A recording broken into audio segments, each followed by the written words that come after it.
Hey guys, so I've had a few questions and comments and things about histamine, and I know that a lot of you want me to talk about it, so I thought that the easiest thing for me to do was just jump on, do a short video and explain it all in one go, and then you can always come back to me with any other queries and that kind of stuff afterwards. So let's start off. What is histamine? Well, histamine is actually a completely natural thing. We produce it as part of our immune response. It causes inflammation, it causes our capillaries to dilate. And basically, if you imagine when you get stung by a bee and it blows up, or you cut yourself and it kind of knits together because it gets sort of a little bit swollen, that's because of histamine, and that's what we want to happen. It's released by something called mast cells, which are a part of your immune response, as I said, and yes, we need histamine within the body. What we tend to see though is if somebody is histamine intolerant, they have allergies, they get things like rashes, it's because their body has too much circulating histamine.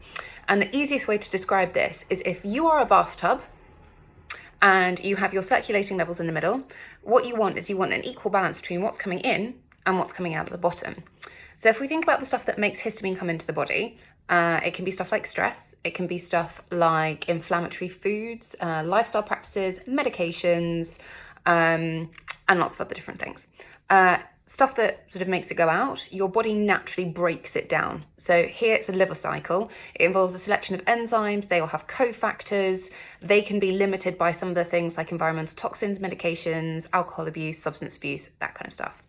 So we have got this range. We're hanging out in the middle. If down here is having no histamine whatsoever, you don't want that. And if up here is having so much histamine that you tip over into this symptomatic area, we similarly don't want that. We want to be bang in the middle or kind of slightly towards the bottom. And what you can see, say for example, if somebody has hay fever, is that they're kind of hanging out here most of the year. And then suddenly, when all that tree pollen comes out, when the grasses come out, their body can't keep up with that rate of histamine influx and they go and they become symptomatic and they get hay fever. So what we can do there is we can preemptively upregulate this little liver enzyme pathway down at the bottom. We can give them things like methylated B vitamins, natural antihistamines like quercetin, lots of vitamin C. And what you'll then do is you decrease your overall histamine load. And then when you start to add in those extra pollens and allergenic things, you don't quite get to the same point. Super clever, hey? So when somebody is histamine intolerant, what we've got there is that their body physically, and usually due to a genetic mutation in those liver enzymes, they cannot break down histamine properly.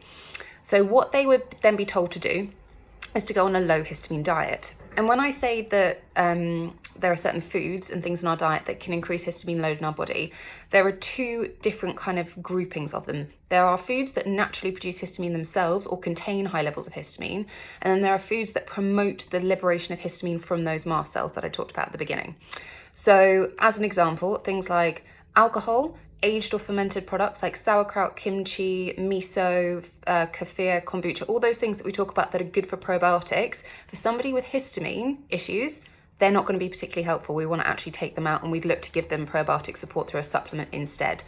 Other stuff would be things like lots of sugar, lots of caffeine, certain things like peanuts, anything that's smoked, cured. And again, that's kind of like the aging sort of process, but also because the chemicals within them and the actual smoking process, they're going to influence histamine breakdown because they're going to affect the liver in different ways. There are other things as well, which people might not think about. So citrus fruits are actually really, really strong histamine liberators. So people who have lots of lemons, limes, oranges, grapefruits, that kind of thing, because they think they're really good for them. In that certain situation, if you have an issue with histamine, you want to take them out. Similarly, strawberries, other berries are fine, but strawberries are really strong histamine liberators. And spinach. So just swap to another green, something like kale. You can also go for things like rocket or watercress, or my favorite, because it's a double-edged sword, is go for parsley, because not only is it rich in vitamin C, which is a natural antihistamine, but parsley, the compounds within it itself, prevent histamine release from those mast cells. So it's a really good one. And if I've got somebody with hay fever or really serious allergies, I'm getting them to juice parsley all the time. It's going in all of their foods. It's going into pestos, dips, everything. So parsley is one of my favorites. Whilst we're talking about natural antihistamines, another really good one would be something like quercetin. Again, it prevents that histamine release from those mast cells, and it's in stuff like raw red onions. But if you just Google foods that contain quercetin, getting on some of those, really, really good thing to do. Okay, so if we dive back to this idea of the imbalance between influx and breakdown, this enzyme pathway that breaks down histamine it not only is just the enzyme, it's about the cofactors as well. So what somebody can see is perhaps they are fine some of the time, but then because they have a really strong period of stress, or they don't feel particularly well, or if you have gut issues where you're not absorbing nutrients properly, you're going to miss out on those cofactors. And if that cycle slows down, it's just going to mean it's kind of like the plug getting full and not sort of draining effectively. So you could have the same amount of influx, but if all of a sudden your drain isn't going as quickly as it was, or your bath is filling up, or you're going to get to the top and you overflow into symptoms.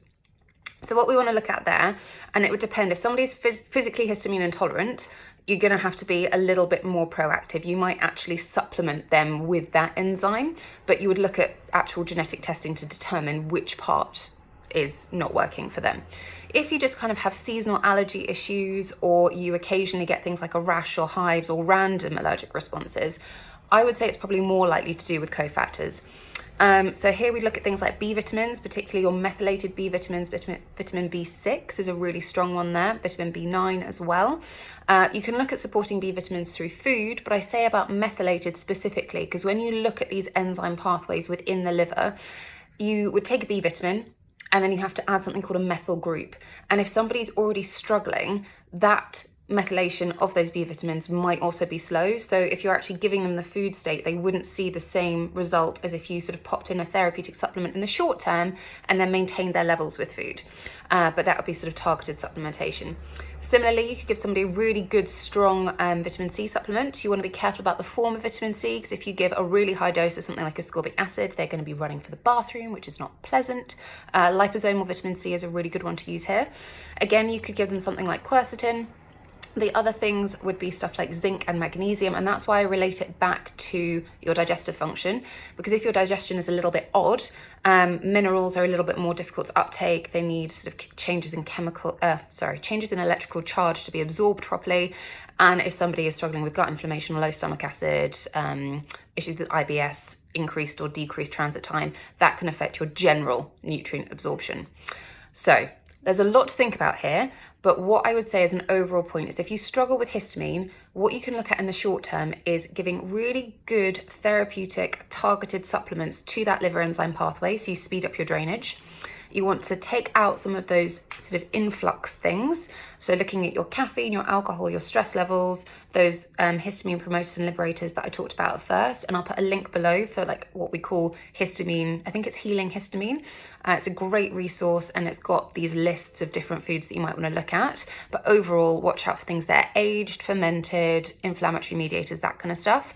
Chuck in your natural antihistamines. And try and look at the lifestyle factors as well. So I know that was a really quick roundup. I hope it all made sense. If you have any other questions, always drop me a comment below, drop me an email. I'll answer them as quickly as I can. And yeah, that's histamine. Bye for now, guys.